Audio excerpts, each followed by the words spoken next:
Welcome दोस्तों। आज हम लोग चर्चा करेंगे न्यूपा के बारे में। न्यूपा क्या है उसके बारे में। तो ये सोर्स आपका ऑफिशियल वेबसाइट जो होता है वो वहीं से लिया गया है और कुछ चैटजीपीटी के मैटर हैं, तो दोनों को मिला के जो बेस्ट कंटेंट बन सकता है तो बनाया गया है। अब देखते हैं इसका न्यूपा क्या होता है। तो सबसे पहले इसका फुल फॉर्म क्या है। तो इसका फुल फॉर्म है national university of educational planning and administration. ये फुल फॉर्म है न्यूपा का। नेशनल यूनिवर्सिटी, यू फॉर क्या, यूनिवर्सिटी ऑफ वाट, क्या, E for education and planning, educational planning, E for educational planning, EP, and administration, मतलब जो शैक्षिक योजना है उस पर ये जो है बना गया है। एक केंद्रीय विश्वविद्यालय है भारत सरकार का जो शैक्षिक नीति, योजना, प्रशासन और प्रबंध पर शोध, प्रशिक्षण और परामर्श प्रदान करता है। ठीक, वर्तमान में इसका नाम चेंज करके नीपा कर दिया गया है। नेशनल इंस्टीट्यूट कर दिया है, यूनिवर्सिटी को इंस्टीट्यूट कर दिया गया है of educational planning and administration, तो सेम ही है, बस नेशनल इंस्टीट्यूट हो गया। ठीक है, नीपा। इसकी स्थापना कब की गई थी? तो 1962 में यूनेस्को की मदद से किया गया था। 1962 में, 1962 में किया गया था, 1962 में। ठीक है, चीन पाकिस्तान युद्ध के इसके समय 1962। स्टेचुरी स्टेटस यूजीसी एक्ट की धारा 3 के अंतर्गत केंद्रीय विश्वविद्यालय के रूप में इसको नामित किया गया है।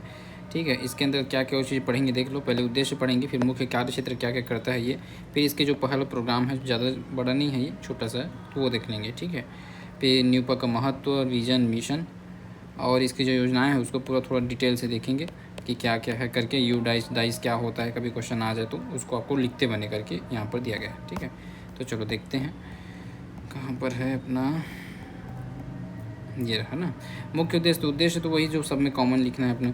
यहाँ पर जो है शैक्षिक योजना के रूप में इसको यूज़ करना है, बस इसका कीवर्ड यही है। तो शैक्षिक योजना एवं प्रबंधन में प्रशिक्षण देना। ठीक है, इसके शैक्षिक योजना शिक्षा नीति संबंधित शोध नीति, अपना सलाहकार की वो योजना, शैक्षिक नीति पर सलाह देना। ठीक है, अंतर्राष्ट्रीय सहयोग बनाए रखना, ये सारी चीज़ें। कार्य क्षेत्र में जो educational planning and policy analysis है, ये वैसे उतना नहीं है काम का, छोड़ दो। हायर एजुकेशन गवर्नेंस कोई काम का नहीं है, छोड़ो। महत्वपूर्ण पहल क्या क्या है वो देख लो। तो educational management information system, EMIS, ये देख लो, ये इंपॉर्टेंट है। EMIS क्या होता है? तो educational management information system. MIS जहाँ भी वर्ड रहता है जनरली MIS का full form management information system ही रहता है। ई है तो एजुकेशनल हो जाएगा। ठीक है, एजुकेशनल मैनेजमेंट इंफॉर्मेशन सिस्टम। फिर आता है आपका स्टेट एजुकेशन ऑफिसर ग्रुप में कैपेसिटी बिल्डिंग प्रोग्राम्स जो चलता है वो है। पॉलिसी रिसर्च ऑन NEP 2020 पे ऊपर। न्यूपा का महत्व क्या है? तो NEP 2020 में शिक्षक प्रशिक्षण और संस्थागत पुनर्गठन में नीति में सहायता देना। ये आपका नॉर्मल चीज़ें जो आप लिख सकते हैं, कोई विशेष नहीं है, फैक्ट नहीं है। विजन इसका क्या है? तो विजन जो है ज्ञान के उन्नयन के माध्यम से एक मानवीय शिक्षण समाज का विकास करना, इसका आपका विजन है। मिशन वही रहेगा आपका, जो उन्नत स्तर के शिक्षक अनुसंधान प्रदान करना, ये सारी चीज़ें हैं, छोटा छोटा चीज़। योजना देख लो क्या क्या योजना है। ठीक है, तो व्यक्तिगत शोधकर्ता हेतु कुछ योजना है। शैक्षिक योजना और प्रशासन के क्षेत्र में अध्ययन के लिए नीपा द्वारा सहायता योजना व्यक्तिगत शोधकर्ता हेतु, गैर सरकारी संगठनों के लिए नहीं है, बोला गया है, व्यक्तिगत है। तो उद्देश्य क्या है देखते हैं इसका। भारत के विभिन्न राज्यों और विश्व के अन्य देशों में नियोजन तकनीकों और प्रशासनिक प्रक्रियाओं में तुलनात्मक अध्ययन सहित शैक्षिक योजना और प्रशासन के विभिन्न पहलुओं में अनुसंधान करना।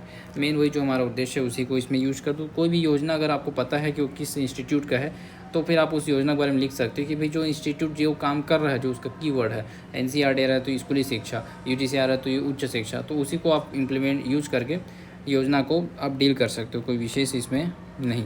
ठीक है, और इसमें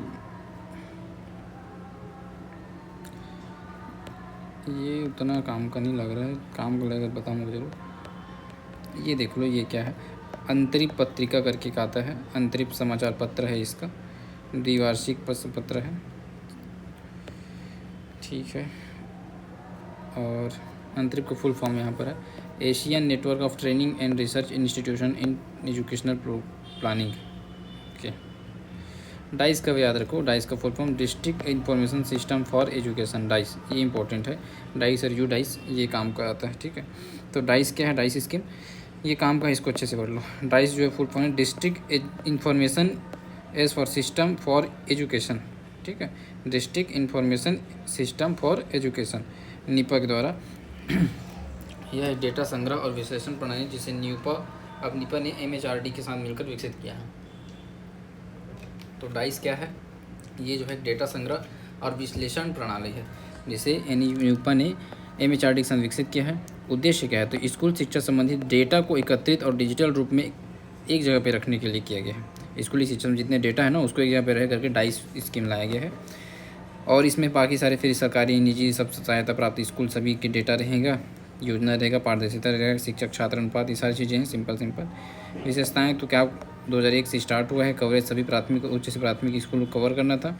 डेटा प्रकार में नामांकन ये सब ठीक है सिंपल। ये देखो ये किया गया, उसको देखो 2018 से डाइस को यू डाइस कर दिया गया है। क्या किया यू डाइस प्लस में अपडेट कर दिया गया है। यू डाइस का फुल फॉर्म क्या है, यूनिफाइड, यू फॉर क्या होगा यूनिफाइड, बाकी फिर सेम है, district information system for education.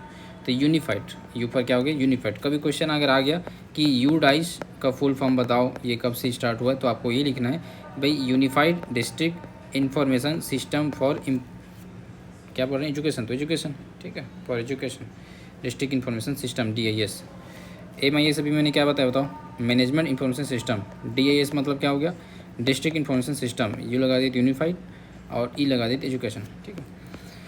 You dice plus जो है बेहतर digital platform real time data देता है ठीक है। डाइस का महत्व क्या है, तो 2009 की निगरानी करना, SSA समग्र शिक्षा, ये सब बेसिक चीज़ें।